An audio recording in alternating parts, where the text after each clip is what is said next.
Hello everyone, welcome back to our channel. तो आज की वीडियो में CSIR नेट एग्ज़ाम जो अपना अभी रिसेंट में हुआ है दिसंबर 2024 का, उसकी कुछ मेमोरी बेस्ड क्वेश्चन हम देखने वाले हैं। और मेमोरी बेस्ड क्वेश्चन जो भी स्टूडेंट्स जेस्ट के लिए प्रिपरेशन कर रहे हैं उनको तो ज़रूर से देखने चाहिए, क्योंकि आपको पता भी होगा कि जेस्ट और CSIR नेट का लेवल जो है वो ऑलमोस्ट सिमिलर सा है अपना। और कई बारी जेस्ट एग्ज़ाम में CSIR नेट के क्वेश्चन जो है वो डायरेक्ट पूछ लिए जाते हैं। और जेस्ट की टेस्ट सीरीज़ भी जल्दी ही हम अपने प्लेटफॉर्म पे लाइव करने वाले हैं। और जो भी स्टूडेंट्स BARC के लिए प्रिपरेशन कर रहे हैं उनको तो पता ही होगा कि BARC के 3 फुल लेंथ की टेस्ट सीरीज जो है वो हमने अपने प्लेटफॉर्म पे लाइव की हुई है। तो वो तो आपको ज़रूर से ही ज्वाइन करनी चाहिए। क्यों ज्वाइन करनी चाहिए वो तो मैं आपको पहले भी कई बार बता चुकी हूँ, क्योंकि उसमें more than 50% question actual PYQs ही हैं। और BARC में क्वेश्चन जो हैं वो काफ़ी बार रिपीट होते हैं या फिर सिमिलर क्वेश्चन आपसे पूछे जाते हैं। तो टेस्ट सीरीज आपको ज़रूर से ज्वाइन करनी चाहिए। तो मेमोरी बेस्ड क्वेश्चन जो हम सोल्व करने वाले हैं वो सब्जेक्ट वाइज हम सोल्व करेंगे। तो आज की वीडियो में हम देखते हैं मैथमेटिकल फिजिक्स के क्वेश्चन। मैथमेटिकल फिजिक्स से आपके 7 क्वेश्चन पूछे गए थे। एक क्वेश्चन जो था वो एरर एनालिसिस से था, तो उसको हमने सेपरेट करके ले लिया है। 7 क्वेश्चन में से 4 क्वेश्चन जो थे वो सेक्शन बी में पूछे गए थे और 3 क्वेश्चन सेक्शन सी से पूछे गए थे। तो सबसे पहले जो सेक्शन सी में क्वेश्चन आपसे पूछे गए हैं वो हम डिस्कस कर लेते हैं। तो फर्स्ट क्वेश्चन है अपना, ये प्रोबेबिलिटी से था। A class has 60% of boys and 40% girls in an examination. 8% of boys and 12% of girls got A grade. If a randomly selected student had an A grade, तो हमें क्या बताना है, what is the probability that student is male। तो ये question जो है similar question हम प्रीवियस ईयर क्वेश्चंस में भी कर चुके हैं। अपनी जो प्रोबेबिलिटी की वीडियो है उनमें भी हम कर चुके हैं। अगर आपने देखी होंगी तो डेफिनेटली आप ये क्वेश्चन अटेम्प्ट करके आए होंगे। तो ये क्वेश्चन जो अपना सोल्व होना था वो बेस थ्योरम का यूज करके होना था। और बेस थ्योरम का आपको पता ही होगा, बेस थ्योरम क्या होती है, जो भी इवेंट की प्रोबेबिलिटी हमें निकालनी है ना उसको तो हम लिखेंगे ऊपर। यहाँ पे आपको निकालनी है मेल स्टूडेंट की, मतलब बॉय होने की प्रोबेबिलिटी। तो प्रोबेबिलिटी ऑफ बॉय को तो हम लिखेंगे ऊपर।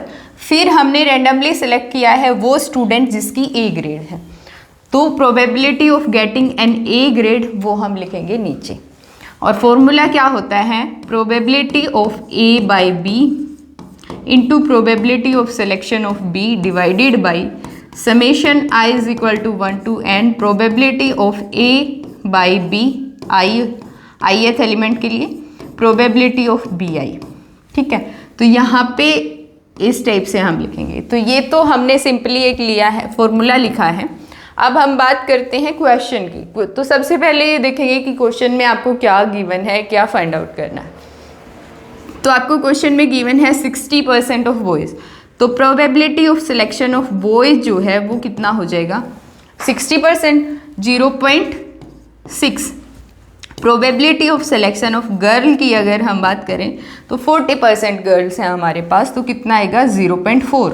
ठीक है, अब probability of getting A grade by अगर मैं कहूँ बॉय स्टूडेंट, तो A ग्रेड 8% ऑफ बॉयज़ को मिलती है। तो 8% बॉयज़ हमारे पास कितना होगा, 0.08।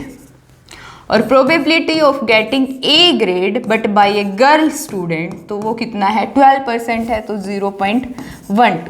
ठीक है, अब आपको क्या निकालना है कि हमने एक स्टूडेंट को सेलेक्ट किया रेंडमली जिसकी A ग्रेड है, तो प्रोबेबिलिटी क्या होगी कि वो स्टूडेंट जो है वो बॉय हो। ठीक है, तो प्रोबेबिलिटी हमें निकालनी है बॉय होने की जब हमने सेलेक्ट किया है कि उसकी क्या है, A ग्रेड है।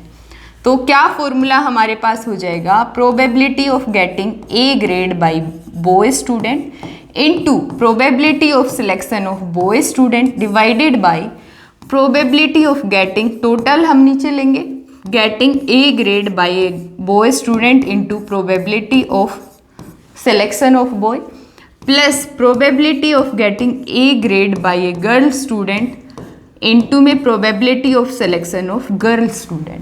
ठीक है, तो क्या वैल्यू हमारे पास आएगी, सारी वैल्यूज आपको गिवन है, पुट करोगे आपका आंसर आ जाएगा। A बाई B क्या है, 0.08 सिलेक्शन ऑफ बी जो है वो 0.6 है, इनटू में डिवाइड में आएगा 0.08 इंटू 0.6 प्लस ए बाई जी आपको क्या गिवन है 0.12 इंटू में 0.4। ठीक है, तो क्या आएगा, यहाँ पे वैल्यूज आप चेक करते हो तो आंसर जो आता है वो आपका आता है 0.5। यहाँ पे वैल्यू आएगी हमारी 0.048, नीचे आप देखोगे तो 0.048 प्लस 0.048, तो आंसर जो आएगा वो 1/2 आएगा। प्रोबेबिलिटी कि वो स्टूडेंट जो है वो मेल स्टूडेंट हो, तो ऑप्शन डी जो है वो इसका करेक्ट ऑप्शन होगा। आई होप आपका क्वेश्चन जो है वो ठीक हुआ होगा। नेक्स्ट क्वेश्चन है आपका, ये कॉम्प्लेक्स एनालिसिस से था और ये सी सेक्शन में ही आपसे पूछा गया था। Gamma function with argument Z, तो गामा फंक्शन को इन्होंने डिफाइन कर रखा है जेड जहाँ पे कॉम्प्लेक्स वेरिएबल है, रियल पार्ट ऑफ जेड जो है वो ग्रेटर देन इक्वल 0 है। तो हमें बताना है कि ये ब्रांच पॉइंट है at Z is equal to 0, या सिंपल पोल है, या रिमूवेबल सिंगुलर पॉइंट है, या एसेंशियल सिंगुलरिटी है। ठीक है, तो ये क्वेश्चन जो है वो डायरेक्ट आप गामा फंक्शन से तो निकाल नहीं सकते, क्योंकि हमने गामा फंक्शन का z इज इक्वल टू 0 पे आइडिया नहीं कि कैसा क्या होगा। बट हम क्वेश्चन को सोल्व करेंगे कैसे, हम ऑप्शन से सोल्व करेंगे कि गामा z का हमें ये पता है कि गामा फंक्शन जो है वो मल्टी वैल्यूड फंक्शन नहीं है। मल्टी वैल्यूड फंक्शन नहीं है तो उसके जो सिंगुलर पॉइंट्स होंगे वो ब्रांच पॉइंट्स तो नहीं होंगे। ठीक है, तो ए ऑप्शन तो अपना इनकरेक्ट हो जाता है। अब सबसे पहले अगर आप बात करो z is equal to 0 singular point भी है या नहीं है, तो z इज इक्वल टू 0 अगर हम पुट करते हैं गामा फंक्शन में, तो इंटीग्रेशन में आ रहा है हमारे पास t raise to power -1 e raise to power -t and dt। तो ये जो फंक्शन है वो डाइवर्ज कर रहा है at z is equal to 0। तो z इज इक्वल टू 0 जो है वो डेफिनेटली एक सिंगुलर पॉइंट तो है, पर क्योंकि gamma function multi valued function नहीं है तो ब्रांच पॉइंट नहीं है। अब गामा z अगर सी ऑप्शन की हम बात करें रिमूवेबल सिंगुलर पॉइंट, तो इस फंक्शन को देख के जो z is equal to 0 singular point हमारा है उसको हम रिमूव तो किसी तरीके से भी नहीं कर सकते, तो ये रिमूवेबल सिंगुलर पॉइंट भी नहीं हुआ। अब बात आती है फोर्थ ऑप्शन की कि z is equal to 0 is an essential singularity. वो एसेंशियल सिंगुलरिटी नहीं है, क्योंकि एसेंशियल सिंगुलरिटी में जो फंक्शन की वैल्यू है वो हम सिंगुलर पॉइंट के अराउंड जो है वो प्रेडिक्ट नहीं कर सकते, उसकी इनफाइनाइट वैल्यूज होती हैं। और यहाँ पे गामा z जो है वो प्रेडिक्टेबल है, उसकी डेफिनेट वैल्यूज हमें मिलती हैं हर एक पॉइंट पे, क्योंकि वो एक सिंगल वैल्यूड फंक्शन है। तो z is equal to 0 essential singularity भी नहीं है। और गामा फंक्शन को अगर आपने देखा हो उसका एसिम्प्टोटिक एक्सपेंशन जब हम करते हैं तो उसमें 1/z एक टर्म होती है प्लस कुछ अदर टर्म्स होती हैं, तो वहाँ से भी हमें क्लियर होता है कि अगर एसिम्प्टोटिक एक्सपेंशन हम देखते हैं तो कि z जो है वो क्या है, एक सिंपल पोल है, और उसका रेसिड्यू जो है गामा फंक्शन में z इज इक्वल टू 0 का रेसिड्यू अगर हम फाइंड आउट करें तो रेसिड्यू हमें मिलता है 1। तो ऑप्शन बी इसका करेक्ट होगा कि गामा फंक्शन है simple pole at z is equal to 0। तो क्वेश्चन देखा जाए तो थोड़ा सा ट्रिकी था, बट अगर आप ऑप्शन से जाते हो, ऑप्शन को एलिमिनेट करते हो, तो आप फिर भी बी ऑप्शन पे पहुंच सकते हो, क्योंकि ए और सी तो आपको क्लियरली दिख रहा है कि ब्रांच पॉइंट और रिमूवेबल सिंगुलर पॉइंट तो नहीं है। तो क्वेश्चन जो ट्रिकी रहा है वो सबके लिए ही रहा है। तो बहुत ही कम स्टूडेंट होंगे जिनको पता होगा कि गामा फंक्शन का एसिम्प्टोटिक एक्सपेंशन क्या होता है, और एक्सपेंशन से ही हम श्योर हो सकते हैं कि वो क्या है, एक सिंपल पोल है और उसका रेसिड्यू कितना है, क्योंकि 1/z का कोफिशिएंट हम देखते हैं रेसिड्यू के लिए, तो रेसिड्यू भी कितना है उसका 1 है।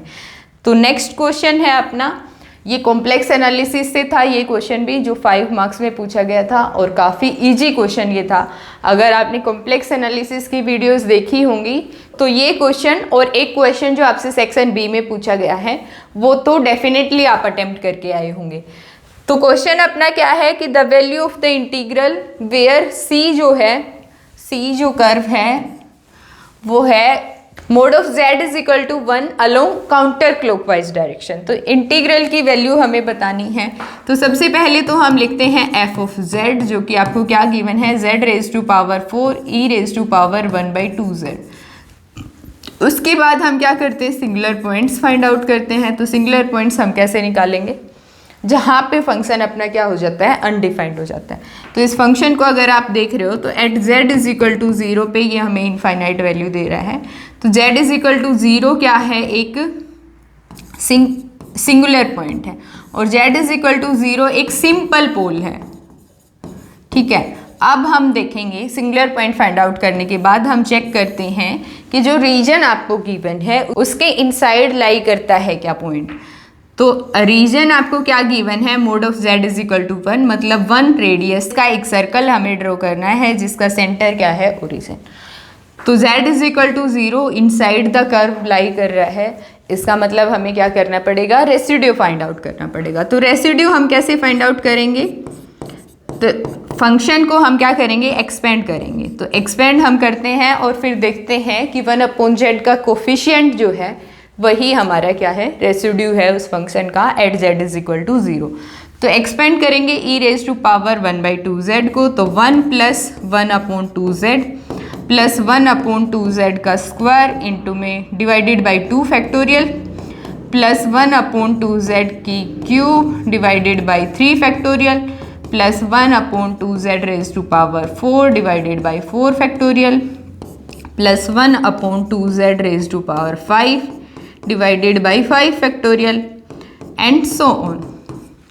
तो 1/z का कोफिशिएंट हमें चेक करना है, z raise to power 4 multiply में है तो वो हमें इस टर्म से मिलेगा।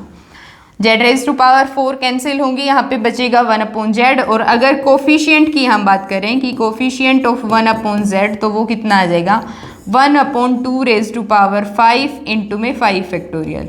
ठीक है, तो वैल्यू क्या आती है इंटीग्रल की, और यही अपना क्या है, रेसिड्यू है फंक्शन का at z is equal to 0।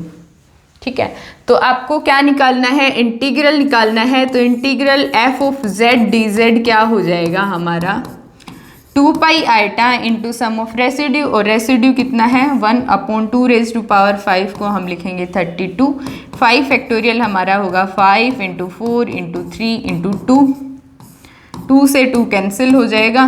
तो 1/पाई आइटा अपॉन, इसको आप मल्टीप्लाई करते हो तो हमारे पास आंसर आता है 1920।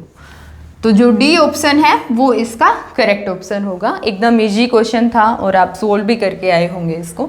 तो नेक्स्ट क्वेश्चन है आपका, गिवन है आपको एक इनफाइनाइट सीरीज और उसका सम आपको गिवन है π²/90। आपको बताना है कि ये जो इनफाइनाइट सीरीज है इसका सम कितना होगा। तो जो इनफाइनाइट सीरीज का सम आपसे पूछा है वो क्या है, उसमें सिर्फ ओड टर्म्स हैं। ठीक है, और यहाँ पे आपको जो गिवन है उसमें ओड और इवन दोनों टर्म्स गिवन है। तो ये क्वेश्चन आप कैसे सोल्व करते हैं, वैसे तो इनफाइनाइट सीरीज के जो क्वेश्चंस हैं वो हम फोरियर सीरीज एक्सपेंशन से सोल्व करते हैं, बट उसमें आपको फंक्शन गिवन होता है या प्रेसवेल्स आइडेंटिटी का यूज करके हम करते हैं, और यहाँ पे आपको कोई फंक्शन गिवन नहीं है। तो फोरियर सीरीज में दिमाग लगाने का क्वेश्चन नहीं था ये। फोरियर सीरीज अगर आप लगाते कहीं उलझ जाते, ज़्यादा टाइम लग जाता। तो आपको एक तरीके से यहाँ पे क्या गिवन है कि summation i is equal to 1 to infinity 1/n raise to power 4 is equal to π²/90 आपको गिवन है। और ये जो टर्म है हमारे पास, इसमें ओड टर्म्स भी हैं और इवन भी हैं। तो अगर अलग अलग करके हम लिखें तो क्या आएगा हमारे पास, ओड इवन टर्म्स को हम लिखेंगे 2k के टर्म्स में लिख लेती हूँ मैं।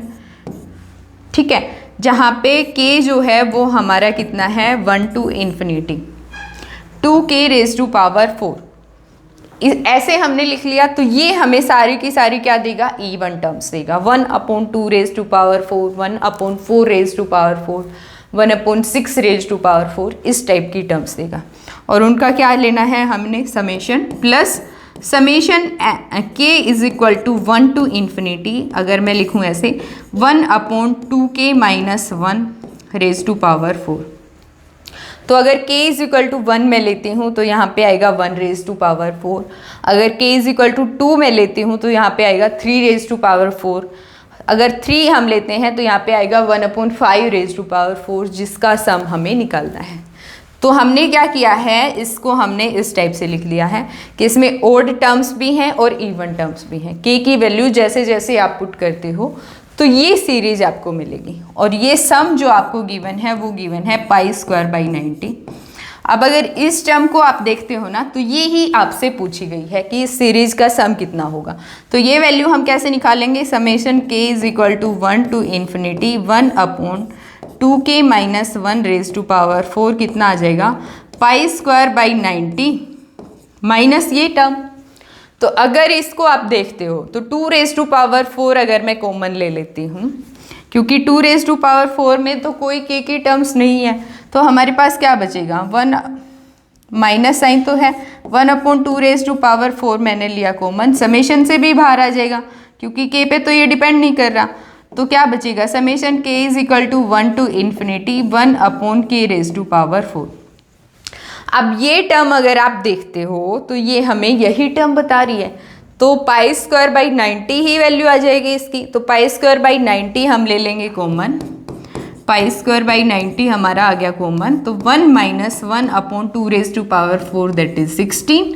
तो π²/90 तो है ही, और इसको सोल्व करोगे तो 15/16, 15 से ये कैंसिल हुआ 6 टाइम, और तो आंसर हमारा क्या आ रहा है, π²/96। तो अगर थोड़ा सा भी आपने माइंड का यूज़ किया होगा कि इस सीरीज से हम ये कैसे बना सकते हैं, इसमें से अगर हम सेपरेट आउट करें कि इवन टर्म्स एक साइड, ओड टर्म्स एक साइड, और ओड का सम आपसे पूछा गया है, तो इवन से अगेन हमें यही वैल्यू मिल रही है, तो ये वैल्यू हम पुट करेंगे और जो डी ऑप्शन है वो इसका करेक्ट ऑप्शन हो जाएगा। नेक्स्ट क्वेश्चन है अपना, जो 4th क्वेश्चन था वो आपसे सेक्शन बी में पूछा गया था। ये क्वेश्चन जो है वो भी आपसे सेक्शन बी में ही पूछा गया है। वैल्यू बतानी है इंटीग्रल की, जहाँ पे कर्व आपको दिख रहा है और कर्व जो ट्रेस कर रखा है वो एंटी क्लॉकवाइज डायरेक्शन में ही है। तो कैसे निकालते हैं, अभी तो हमने सोल्व किया है इस टाइप का क्वेश्चन। fz लिखेंगे 5/z - 2 का whole square sine kz। Singular point find out करेंगे और आपको देखते ही पता चल रहा है कि z इज इक्वल टू 2 क्या है, एक सेकेंड ऑर्डर पोल है। ठीक है, सेकेंड ऑर्डर पोल है, तो उसके लिए रेसिड्यू हम फाइंड आउट करेंगे, क्योंकि z इज इक्वल टू 2 जो है वो इनसाइड द कर्व ही लाई कर रहा है। तो रेसिड्यू अगर हम फाइंड आउट करेंगे तो कैसे निकालेंगे, फॉर nth ऑर्डर पोल के लिए हम कैसे लिख सकते हैं, limit z tends to 2 1/nth order pole के लिए n-1 फैक्टोरियल, यहाँ पे सेकेंड ऑर्डर पोल है तो 2 - 1 फैक्टोरियल, dn-1 होता है तो d2 - 1 तो d/dz ही होगा, z-2 का whole square into f of z, और f ऑफ z है हमारा 5 sign kz divided by z-2 का होल स्क्वायर। तो ये कैंसिल आउट हुआ, और साइन kz का हमने क्या लेना है, डिफ्रेंशिएशन 5 तो कांस्टेंट है बाहर आ जाएगा, साइन kz का डिफ्रेंशिएशन होगा कोस kz, और एंगल का अगेन होगा तो एंगल k आ जाएगा आगे। ठीक है, अब इसमें लिमिट पुट करनी है, लिमिट z टेंड्स टू 2, तो वैल्यू हमारे पास क्या आ रही है, residue of function at z is equal to 2 is 5k cos 2k। ठीक है, अब आपको निकालना है इंटीग्रेशन क्या होता है, f ऑफ z dz। अभी हमने फॉर्मूला देखा 2πi into sum of residue, sum of residues of दो singular point which lies inside the curve. तो 2π आपको निकालना है integration 1/2πi integral f of z dz, तो वैल्यू क्या आ जाएगी, सम ऑफ रेसिड्यू। तो वैल्यू हमारे पास क्या आ रही है, 5k cos 2k। तो जो ए ऑप्शन है वो इसका करेक्ट ऑप्शन होगा, और आई होप आप सभी का ये क्वेश्चन ठीक भी हुआ होगा। नेक्स्ट क्वेश्चन है जो मैट्रिक्स से आपका पूछा गया था, काफ़ी इजी क्वेश्चन था ये। If I is an n cross n matrix and adjoint of 2i, आपको कैसे गिवन है कि 2 raise to power k into में i, तो आपको k की वैल्यू बतानी है। तो एक फॉर्मूला भी है हमारा कि एडजॉइंट अगर आई का हम देखें तो वो आई ही होता है, लेकिन एडजॉइंट ऑफ ए आई अगर हम देखते हैं वो डिपेंड करता है कि ऑर्डर जो है मैट्रिक्स का वो कितना है। तो अगर for n cross n matrix की हम बात करें तो एडजॉइंट क्या होता है उसका a⁻n-1 इंटू में i। ठीक है, अब यहाँ पे a की जगह पे गिवन है 2 और n-1 की जगह पे क्या गिवन है, k गिवन है। तो k की वैल्यू क्या आ जाएगी, n-1 आ जाएगी। तो डायरेक्टली फॉर्मूला से आप ये क्वेश्चन कर सकते थे, अदरवाइज कैसे आप क्वेश्चन सोल्व कर सकते हो। अगर i को हम लेते हैं 2 क्रॉस 2 की मैट्रिक्स, ठीक है, तो 2 क्रॉस 2 मैट्रिक्स हमने ली 2 क्रॉस 2, तो हम कैसे लिखेंगे 1 0 0 1। एडजॉइंट अगर हम इसका फाइंड आउट करते हैं, एडजॉइंट आइडेंटिटी का फाइंड आउट करते हैं, सेम यही वैल्यू हमारी आती है, आपको आता होगा एडजॉइंट निकालना। और अगर हम लेते हैं 2i, एडजॉइंट हम फाइंड आउट करते हैं 2i का, तो उसकी वैल्यू हमारे पास आती है 2 इंटू में आइडेंटिटी, क्योंकि हमने यहाँ पे मैट्रिक्स ली है 2 क्रॉस 2 की, आप चेक करके देखना ये, तो यही वैल्यू हमारे पास आती है। तो यहाँ पे 2n-1 मतलब 2 - 1, तो 2n 1 ही होगा, तो 2i वैल्यू हमें मिल रही है। अब अगर सेम मैट्रिक्स हम 3 क्रॉस 3 की लेते हैं, 3 क्रॉस 3 की अगर हमने ले ली और देन एडजॉइंट ऑफ 2i हम फाइंड आउट करते हैं, तो यहाँ पे हमारे पास क्या आता है 4 इंटू में आइडेंटिटी, या फिर हम क्या लिख सकते हैं 2⁻³ - 1 इंटू में आइडेंटिटी। तो ये फॉर्मूला जो है, अगर फॉर्मूला आपको याद है तो अच्छी बात है, अदरवाइज इस तरीके से थोड़ा सा सोल्व करके भी हम फॉर्मूले पे जा सकते थे। तो ये क्वेश्चन तो काफ़ी इजी था कि k की वैल्यू जो होगी वो क्या होगी n-1। आपने अगर मैट्रिक्स के हमारे लेक्चर देखे भी होंगे तो उसमें भी डायरेक्टली कहीं ना कहीं ये रिलेशन आपको मिलेगा कि एडजॉइंट ऑफ ai जो है वो इस टाइप से होता है for the n cross n matrix. ठीक है, नेक्स्ट क्वेश्चन है आपका, the following table shows relationship between an independent quantity x and an experimentally measured quantity y as. तो relationship between x and y is best represented by. तो ये question जो है इस टाइप की वो जनरली न्यूमेरिकल टेक्निक्स में हम सोल्व करते हैं, और न्यूमेरिकल टेक्निक्स में भी इंटरपोलेशन मेथड का यूज करके, चाहे तो हम न्यूटन फॉरवर्ड या बैकवर्ड इंटरपोलेशन का यूज करके करें या फिर लैग्रेंजियन इंटरपोलेशन का यूज करके करें, बट उस मेथड से अगर हम जाते हैं इस क्वेश्चन को सोल्व करने तो एक काफ़ी लेंदी क्वेश्चन हो जाता है, तो बहुत ही ज़्यादा टाइम कंज्यूमिंग भी हो जाता है। तो इस क्वेश्चन को आप कैसे सोल्व कर सकते हो, जो क्वेश्चन आपको ऐसे लेंदी लगे ना, तो उसमें हम कैसे सोल्व करेंगे, ऑप्शन से एलिमिनेट करके। तो ऑप्शन एलिमिनेट करना स्टार्ट करेंगे और जो बेस्ट ऑप्शन हमारा आएगा वही करेक्ट हो जाएगा। सिमिलरली यहाँ पे भी आप देख सकते थे कि अगर 2k की जगह पे अगर मैं n लेता हूँ तो क्या वो इस चीज़ को सेटिस्फाई कर रहा है, नहीं कर रहा, तो नहीं है करेक्ट, 1 तो कर ही नहीं रहा है। ठीक है, 2 वैल्यू हम लेते हैं तो भी क्या वो सेटिस्फाई कर रहा है, आपको 2-3 निकाल के देखने पड़ेंगे, बट आप ऑप्शन एलिमिनेशन से भी ये क्वेश्चन सोल्व कर सकते थे अगर आपको डायरेक्ट रिजल्ट याद नहीं था तो। और करना भी चाहिए क्योंकि इतना टाइम होता है हमारे पास कि इस टाइप के क्वेश्चन जो है वो ऑप्शन एलिमिनेशन से हम सोल्व करके देखें। तो ये क्वेश्चन हम देखते हैं। तो यहाँ क्वेश्चन में गलती क्या हो सकती थी, अगर आप ऑप्शन एलिमिनेशन से गए होंगे ना तो कहीं ना कहीं इससे ये सीरीज मैच कर रही है, ठीक है, बट यहाँ पे क्योंकि प्रोपोर्शनल गिवन है तो एक प्रोपोर्शनलिटी कांस्टेंट भी आएगा और उसकी क्या वैल्यू होगी वो भी हमें देखनी है।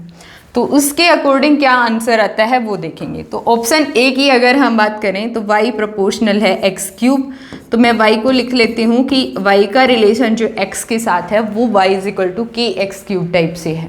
तो जो आपको टेबल गिवन है उसमें हम देखते हैं वैल्यूज पुट करके कि क्या ये रिलेशन जो है वो टेबल को सेटिस्फाई कर रहा है, अगर कर रहा है तो वही करेक्ट ऑप्शन होगा। तो सबसे पहले तो एट x = 0 की मैं बात करूं तो y = 0 हमें यहाँ से मिलेगा, ठीक है। और अगर x = 1 की हम बात करें तो y क्या मिलेगा हमें, x = 1 लेते हैं तो y की वैल्यू आती है k। अब यहाँ पे तो अप्रोक्सीमेट 0.1 ही है तो ये तो सेटिस्फाई कर रहा है। अब y इज इक्वल टू के, दिस इम्प्लाइज k की वैल्यू क्या होगी, 2.1 होगी, ठीक है। अब x इज इक्वल टू 2 अगर हम लेते हैं, k की वैल्यू हमें पता चल गई, तो y इज इक्वल टू के एक्स स्क्वायर मतलब 4, k इंटू में 4, तो जो वैल्यू हमारे पास आती है वो क्या आएगी, 4 इंटू में 2.1, तो अराउंड 8.4 वैल्यू हमारे पास आएगी। तो कहीं ना कहीं ये भी हमें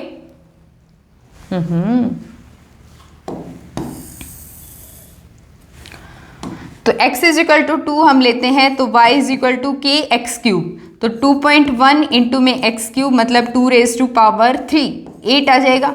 तो यहाँ पे जो वैल्यू हमें मिल रही है वो कितनी मिल रही है, 16.8, जो कि अप्रोक्सीमेट नहीं है 8.1 के, तो ये ऑप्शन तो सेटिस्फाई नहीं कर रहा है, तो ये तो इनकरेक्ट होगा।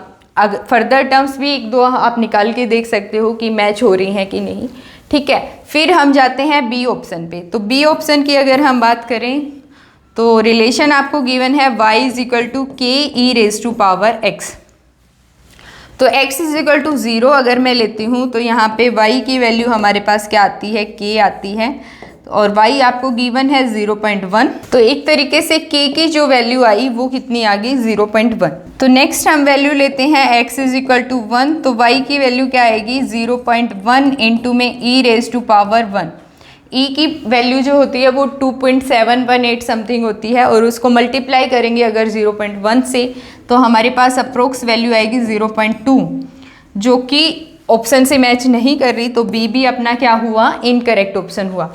अब हम बात करें सी ऑप्शन की, तो सी ऑप्शन में हमारे पास गिवन है y इज इक्वल टू के एक्स स्क्वायर, ठीक है। तो x इज इक्वल टू 0 लेंगे तो y इज इक्वल टू हमें 0 ही मिलेगा, आपको मिल भी रहा है। x इज इक्वल टू अगर 1 हम लेते हैं तो y is equal to k हमें मिलता है, और k की वैल्यू क्योंकि यहाँ से मैच करके हम k की वैल्यू निकालेंगे तो आ रही है 2.1।